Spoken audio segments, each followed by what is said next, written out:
Welcome to ఈహా entertainments. This is Lakshmi.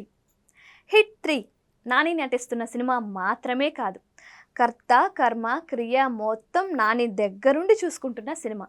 Oh poster design దగ్గర నుంచి ప్రతి చిన్న విషయం తనే దగ్గరుండి చూసుకుంటున్నారు. అందువల్ల ఈ సినిమా నాని రెమ్యూనరేషన్ పక్కన పెడితే చాలా రీజనబుల్ బడ్జెట్లో పూర్తయింది.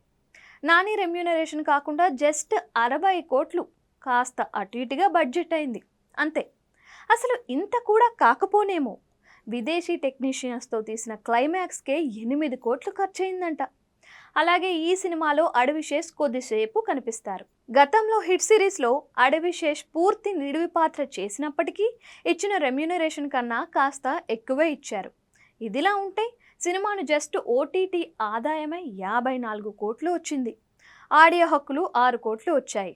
అంటే దాదాపు నిర్మాణ వ్యయం అంతా వెనక్కి వచ్చేసినట్లే. ఇంకా శాటిలైట్ కూడా ఉంది, హిందీ హక్కులు ఉన్నాయి. ఇవన్నీ కలిస్తే నాని రెమ్యూనరేషన్ వచ్చేస్తుంది. థియేటర్ హక్కుల రూపంలో వచ్చేదంతా ఎలాగూ లాభమే. ఏపీ థియేటర్ హక్కులు 10 కోట్లు చెబుతున్నారు.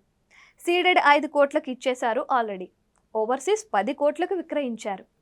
నైజాం కూడా 10 కోట్ల రేంజ్లోనే ఉంది. దాదాపు మొత్తం మీద 35 కోట్ల రూపాయలు. అంటే హిట్ 3 సినిమాకు నానికి రెమ్యూనరేషన్ వచ్చేయగా మిగిలే లాభం 35 కోట్ల రూపాయలు అన్నమాట. ఇదంతా కేవలం నాని వల్లనే. ఎందుకంటే దర్శకుడు శైలేష్ అంతకుముందు తీసిన సైంధవ్ దారుణమైన డిజాస్టర్. దానివల్ల సినిమా నిర్మాత దారుణంగా నష్టపోయారు. అయితే శైలేష్ కథను తీసుకొని నాని అన్నీ తానే వ్యవహరిస్తూ హిట్ 3ని ముందుకు తీసుకువెళ్తున్నారు.